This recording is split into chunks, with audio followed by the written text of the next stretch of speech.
오늘은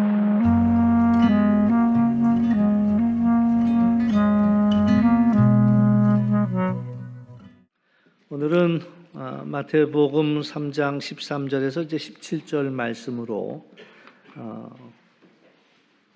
요단강에 이르러라는 제목으로 함께 말씀을 나누고자 합니다.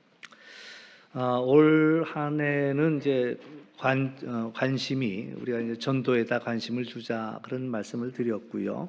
그래서 올 한 해는 말씀을 할 때 늘 전도하는 입장에서 또 우리가 이 말씀을 나누었으면 좋겠다 그 생각이 듭니다. 이제 전도는 어떻게 하는가, 왜 전도가 어려울까 이런 생각들을 해보면요, 무슨 말을 해야 할지 나는 잘 모르겠다. 이제 이게 가장 큰 벽이지요. 또 괜히 말을 잘못 꺼냈다가 오히려 어색해지지 않겠는가 이런 것들이 염려하는 바입니다.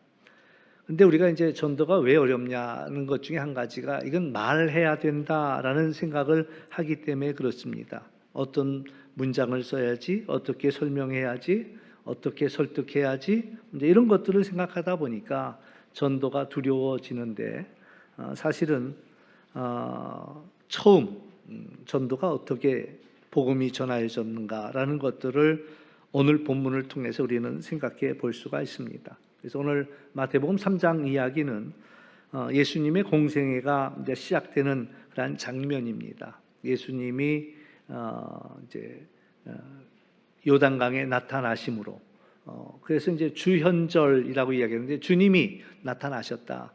12월 25일을 우리는 성탄절 이야기하고 거기서 보름 뒤가 이제 1월 6일을 주현절이라고 합니다. 그러니까 1월 6일이 지났기 때문에 오늘은 주현절 후 첫 번째 주일 이렇게 되는데요. 예수님이 이 땅에 탄생한 것을 그걸 주현으로 볼 수가 있는 것이고요. 또 하나는 동방 박사가 찾아와서 경배했을 때, 그리고 이제 또 하나가 예수님이 이제 세례 요한에게 세례를 받기 위해서 요단강에 나타나심으로 공생애가 시작될 때, 이것을 갖다가 주현으로 보면서 이제 주현절이 교회력이 진행되고 있습니다. 그러면서 이제 오늘 본문을 보면 예수님께서 이 첫 장면, 공생애가 시작되는 첫 장면은 설교가 아니었다라는 이야기고요. 또 예수님이 이 첫 장면에 어떤 기적을 행하셨느냐, 어떤 능력을 행하셨느냐, 그렇지 않았다라는 얘기입니다. 또 누구와 논쟁을 했느냐, 그것도 아니라는 거예요. 그래서 우리가 전도는 어떻게 해야 하는가, 그 전도의 본질을 우리가 오늘 본문을 통해서 생각해 볼 수가 있습니다. 13절 보면 그때 예수께서 갈릴리로부터 요단강에 이르러서 요한에게 세례를 받으려 하셨다. 요단강까지 내려오셨다라는 이야기입니다. 지리적으로도 갈릴리에서 이 요단강은 내려오는 길이고요. 신학적인 의미로도 하나님이 그 사람의 몸을 입고 우리 가운데 낮아지셨다라고 이야기할 수가 있습니다. 요단강이 어떤 자리냐라는 것들을 우리가 한번 생각해 볼 필요가 있습니다. 요단강은 세례 요한이 많은 사람들에게 회개하라고 외치던 자리였습니다. 그래서 사람들이 회개하기 위해서 사방에서 몰려오던 그런 자리였습니다. 그러니까 다시 말하면 의로운 사람들의 모임이라기보다는 죄인들이, 회개하고자 하는 죄인들이 줄 서 있던 자리라 이야기할 수가 있습니다. 사람들이 자기의 죄를 회개하면서 물속으로 들어가던 곳, 그곳에 전능하신 하나님의 아들 예수님께서 그 자리에 서셨다라는 이야기입니다. 그 죄인들 가운데에 섞여서 서셨다. 이게 이제 복음의 시작이고 또 전도의 출발점이라고 이야기할 수가 있습니다. 그러니까 전도는 어느 자리에서, 같이 서 있는 자리에서 시작이 된다라는 그런 이야기입니다. 오늘 이제 세례를 받고자 이제 14절에 보면 내가 당신에게 세례를 받아야 할 터인데 당신이 내게로 오십니까? 그러니까 예수님이 세례를 받겠다는 걸 보고 세례 요한은 매우 당황하는 겁니다. 왜? 당신은 하나님의 아들이고 나는 오히려 죄인인데, 그러니까 내가 세례를 받아야 되는 게 맞는 건데 왜 당신은 내게 세례를 받겠다고 하느냐. 그러니까 요한의 말은 틀린 말이 아닙니다. 맞는 말이에요. 요한은 죄인이었고 예수님은 의로운 분이었고, 그러니 세례를 받아야 하는 이는 요한이고 또 세례를 주실 분은 예수님이 당연합니다. 근데 그 맞는 말을 예수님은 따르지 않습니다. 여기서 하나 우리가 알아야 할 것이, 항상 맞는 말, 옳은 말, 또 조금 속되게 표현하면 입 바른 말, 이것이 때로는 항상 필요한 것은 아니다라는 이야기입니다. 전도를 하고자 할 때 가로막는 것 중에 하나가 이 바른 말들이에요. 그러니까 세상 사람들이 무지나 완고함이 아니라 때로는 너무 바른 말만 하니까, 입 바른 말만 하니까 그것이 오히려 전도를 막더라라는 그런 이야기죠. 말은 맞아. 말은 맞지만 그러나 그 일이 하나님의 하시는 일을 방해할 수도 있다. 맞아요. 틀리지 않습니다. 그러나 그 일이 하나님의 하시는 일을 회방할 수도 있다라는 이야기입니다. 그러니까 모든 맞는 말이, 입 바른 말이 덕을 세우는 것은 아니더라라는 얘기입니다. 그러니까 전도할 때 바른 말 한다고 해서 전도가 되는 것은 아니다. 논리는 완벽할 수 있습니다. 그러나 그 완벽한 논리가 전도로 이끄느냐? 그렇지 않다는 거예요. 설명을 아주 잘했다, 그렇다고 해서 전도가 되는 것은 아니다. 반대로 오히려 전도를 가로막을 수도 있다라는 겁니다. 그러므로 우리에게 지혜가 필요한데 하나님이 하시려는 일을 우리가 알아차리는 게 중요하다라는 겁니다. 우리가 말을 할 때 조심해야 할 그런 세 가지 필터를 통해서 걸러야 하죠. 옛날 분들 표현으로 얘기하면 체에다 걸러야 합니다. 말이라고 다 하는 게 아니라 체에다 걸러야 돼요. 그러니까 이제 세 가지 체가 필요합니다. 세 가지 필터가 필요합니다. 첫째는 사실이냐, 지금 내가 하는 말이 사실이냐, 그걸 첫 번째 점검해야 되고, 두 번째는 이 말이 중요한 말이냐. 그러니까 뭐 세상에는 중요한 말도 있고 하찮은 말들도 많잖아요. 그러니까 이 말이 정말 중요한 말이냐라는 것이고요. 또 하나는 지금 이 말이 필요한 말이냐라는 것들을 분별할 필요가 있다라는 겁니다. 맞는 말이지만 지금 그것이 필요 없을 수도 있는 거예요. 그러니까 그 맞는 말, 세례 요한이 하는 말들은 맞습니다. 그러나 지금 하나님이 하시려는 그 일에 있어서는 맞지가 않다라는 이야기지요. 요한은 하나님 지금 하시려는 일을 알아차리질 못했습니다. 예수님은 항상 옳지요, 옳지 않음에도, 옳음에도 그 옳음을 주장하지 않았습니다. 예수님은 맞는 말을 선택한 것이 아니라 오히려 내가 요단강에 들어가서 세례 받는 그 일을 택하셨다라는 거예요. 그러니까 세례 요한에게 너가 틀렸다라고 이야기하는 게 아니라 이제는 허락하라고 말씀하십니다. 15절에 보면 이제 허락하라, 우리가 이같이 하여 모든 의를 이루는 것이 합당하다. 예수님은 모든 의를 이루기 위해서 그 길을 택하신 겁니다. 사실 예수님은 회개할 죄가 없는 분입니다. 그럼 다시 말하면 세례 받을 이유가 없는 분입니다. 그 자리에 서실 이유가 전혀 없지요.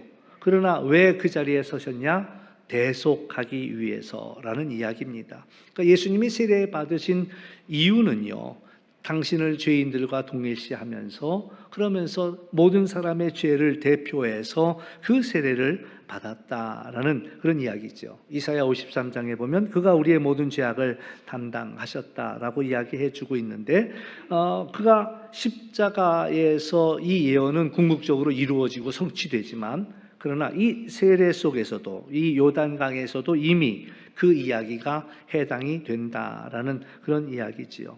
그래서 마태복음 3장 15절 헬라어의 원본을 우리가 직역해 본다면 하나님께서 정해놓으신 구원을 지금 이 방식으로 완성하는 게 옳다라고 예수님은 말씀하시는 거예요. 하나님의 뜻은 멀리 서서 우리를 구원하시는 것이 아니라 우리 가운데 들어오셔서 우리를 구원하시는 것이 하나님의 뜻이라는 거예요. 제가 한번 코로나 때 병원 갈 일이 있어 갔습니다. 여기 계운사 앞쪽에 있는 병원인데 아주 독특한 경험을 했어요. 왜냐하면 워낙 코로나가 무섭게 막 진행될 때였는데 의사 선생님이 가까이 올 생각을 안 하는 거예요. 그러니까 내가 의사 선생님께 가까이 가니까 오지 말래, 거기 있으래. 의사 선생님이. 내과 선생님이 나를 진찰을 해야 되는데, 그러더니 손가락을 피래. 딱 폈어. 그러니까 여길 찔러보래. 찔러보래. 보여? 그래. 여길 찔러보래. 그래. 그러니까 내가 선생님 만져달라고 했더니 가까이 오지 말래. 가까이 오지 말래. 뭐 이런 의사 선생님이 다 있나 싶은데 간호사가 그러더라고. 우리 선생님은 더 유난해요. 이러면. 그래가지고는 아주 의사 선생님하고 한 2m 떨어져서 진료를 받고 나왔어요. 근데 하나님은 멀리 서서 말씀하셔도 되거든요. 그래, 너희들의 죄를 다 용서해 주마. 근데 그 방법을 택하지 않은 거예요. 우리 가운데로 들어오셨다라는 얘기입니다. 더러운 물에 빠진 사람을 건지기 위해서는 우리가 누군가가 그 더러운 물 속에 들어가야지요. 오물이지만 들어가야 건져낼 수가 있지요. 뭐 혼자 걸어 나올 수 있는 사람이면은 그 허구적대고 있겠어요. 그러니까 이제 그 안에 들어가서 끌고 나와야 돼야 하는 것과 마찬가지로 주님께서 멀리서 계시지 아니하고 죄인의 틈에 들어오셔서 이 일을 감당하셨다라는 그런 이야기죠. 그러니까 십자가 이야기와 이 세례 이야기는 다른 이야기가 아니다라는 생각이 드는 거예요. 물에 들어가서 죽었다, 십자가에서 죽으셨다. 물속에서 다시 나와서 살게 되었다, 새로운 삶을 살게 되었다, 예수님이 부활하셨다라는 그 이야기는 서로 맥을 같이 하고 있다라고 이야기할 수가 있겠지요. 그래서 하나님의 계획은요, 순종해서 하나님의 의를 이루는 것이었고, 예수님은 그것을 위해서 우리들 가운데 우리들의 모습으로 다가오셨다라는 얘기입니다. 예수님이 세례를 받으실 때요, 아무 말씀 안 하셨어요. 설교도 안 했습니다. 설명해 준 것도 아니고 변호한 것도 아니고 강의한 것도 아니고 그저 그냥 물속으로 들어가셔서 죄인들 틈에서 세례를 받으셨다. 우리가 전도하는 자세가 그것이 필요하다는 거예요. 우리 가운데 들어오는 겁니다. 나는 의롭고 나는 너희들과 어울릴 수가 없어. 이게 아니라 그들 가운데로 들어간다라는 이야기지요. 그들이 서 있는 자리에서 시작하겠다라는 겁니다. 함께 거기에 몸을 담그겠다라는 겁니다. 이게 이제 복음의 메시지고 전도의 말이라고 할 수가 있습니다. 오늘 사람들이 우리가 아무리 좋은 얘기를 해줘도 귀에 담지 않는 이유는 그래 너는 잘났고 나는 못났어 이 얘기 하려는 거 아니야 라는 복음이 진리가 아니어서 받지 않는 것이 아니라 우리를 더럽게 여기고 자기만 거룩하게 생각하고 근처도 오지 않는 그 모습이 오히려 복음을 가로막는다라는 그러한 이야기지요. 16절에 보면 중요한 이야기가 나옵니다. 예수께서 세례를 받으시고 물에서 올라오실 때 하늘이 열렸다라는 얘기입니다. 하늘이 언제 열렸느냐라고 할 때 세례를 받은 이후에 예수님이 그 순종하고 그 자리에 들어가신 이후에 하늘이 열렸다라는 그런 이야기입니다. 성령이 언제 내려왔느냐? 그 하늘이 그 세례를 받고 나오실 때 하늘이 열리고 성령이 내려왔다라는 얘기. 그게 참 중요한 거예요. 때때로 우리는 하나님이 길을 열어주시면 가겠습니다. 또 내지는 성령이 우리에게 역사하시면 내가 순종하겠습니다. 뭐 어떤 가능성이 보이면 열매가 보이면 내가 순종하지요. 헌신하지요. 그러나 그건 성경에서 이야기하는 것과 순서가 반대라는 거지요. 사실은 먼저 순종하는 거예요. 먼저 순종했더니 하늘이 열리는 그 일을 경험하는 거죠. 먼저 순종했더니 성령이 일하시는 것들을 우리가 보게 되는 겁니다. 우리가 순종한 그 자리에 하나님의 음성이 들려오더라라는 이야기예요. 그러니까 사실 우리는 어떤 가능성이 있어서 어떤 보장이 있어서 하는 일이 아니라 우리가 하나님 앞에 순종했더니 하나님이 일하시더라라는 그런 이야기입니다. 그러니까 이제 전도를 하려고 할 때 이 사람한테 열심히 전도하려고 하다 보면요, 이 사람이 나오느냐? 그렇지 않아요. 이 사람이 나오지 않더라고요. 그런데 이상하게 이 사람한테 열심히 전도하고 있다 보면 하나님이 어떤 사람들을 보내줘요. 하나님이 보내줘요. 참 신기하죠. 그것도 마찬가지야. 전도는 네가 하는 게 아니야 라는 걸 하나님이 알게 하시는 거죠. 그러나 네가 노력하니 내가 이 사람을 보내마. 이렇게 우리가 깨달을 수 있는 거죠. 그러니까 우리가 아예 하지도 않으면, 내가 전도해도 안 되는데 어떻게 안 해? 그러면 하나님은 다른 사람이라도 보내주지 않는 거예요. 그러나 우리가 뭐 말주변이 없어도 그냥 하려고 애를 쓰다 보면 하나님께서 우리를 대신해서 그 일을 보내주시더라. 이제 17절에 보면 하늘에서 음성이 들립니다. 이는 내 사랑하는 아들이요 내가 기뻐하는 자다. 언제 이 음성이 들려왔습니까? 예수님이 병자를 고쳤을 때 이 말씀하신 거 아닙니다. 예수님이 십자가에 달렸을 때 그때 하나님이 하신 말씀 아닙니다. 또 예수님이 부활하셨을 때 하신 말씀이 아니라 순종했을 때에, 아무 일도 시작하기 전 그저 순종의 길에 들어섰을 때 하나님께서 내가 너를 사랑한다, 내가 너를 기뻐한다. 오늘 이게 굉장히 중요한 부분이에요. 우리가 왜 전도하느냐?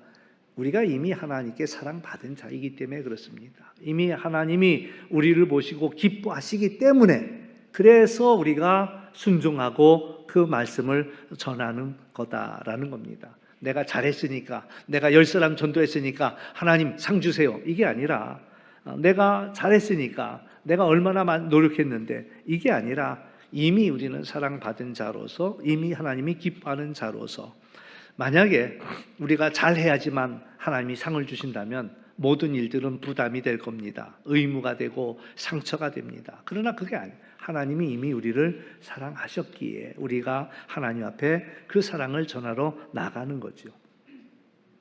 이제 전도가 어디에서 시작이 되느냐라고 할 때에 우리는 이제 어떻게 전도해야 될까라고 고민을 많이 하죠. 어떻게 전도하면 더 잘할 수 있을까? 또 어떻게 말하면 정말 상대방으로 암소리 못하게 잘할 수 있을까? 어떤 프로그램이 필요할까? 뭐 이런 생각들을 우리는 하게 되는지 모릅니다. 그러나 오늘 본문에서 우리에게 주는 가장 중요한 핵심은 그 자리로 내려가라라는 겁니다. 그 자리로 내려가서 우리가 그 아파하는 사람들 곁으로 가라라는 얘기입니다. 그 질문 가운데 있는 사람들에게로 가라라는 이야기고요. 신앙이 흔들리는 사람 곁으로 가라라는 겁니다. 또 아직 믿지 못하는 자 곁으로 가라고 주님은 말씀하셔요. 세상에서 제일 쉬운 일이 뭔지 아세요? 그 사람 옆에 있는 게 제일 쉬운 일입니다. 그건 누구든지 할 수 있는 거야. 그 사람 옆에 있는 일은 누구든지 할 수 있는 일이야. 근데 또 반대로요, 제일 어려운 일이 뭔지 압니까? 그 사람 곁에 있어주는 일이 제일 어려운 일이야. 앉아있다 보면 내가 지금 뭐 하고 있나 이런 생각이 들 때도 있고, 내가 이 시간에 해야 할 게 있는데 더 많은 걸 내가 할 텐데 내가 여기서 뭐 시간 보내고 있나. 그러니까 세상 없이 제일 쉬운 일도 같이 있어주는 일이고, 세상 제일 어려운 일 중에 하나가 그 사람 옆에 지켜주는 것도 어려운 일이에요. 근데 제가 이제 신방을 가죠. 아픈 분들을 위해서 신방 가서 기도합니다. 때로는 기도하면서도 제가 답답해요. 왜? 아파하는 교우를 보면 마음이 아프고, 그리고 하나님 앞에 그것 때문에 매일 기도하는데도 하나님이 응답을 안 해주시니까, 하나님이 이게 뭡니까? 목사가 돼가지고 열심히 기도하는데도 역사가 안 나타나, 응답이 안 나타나니 내 체면이 뭡니까? 이러면서 이제 마음이 답답하지요. 근데 교인도 알아. 목사님이 기도한다고 해서 바로 낫지 않는 것도 알아.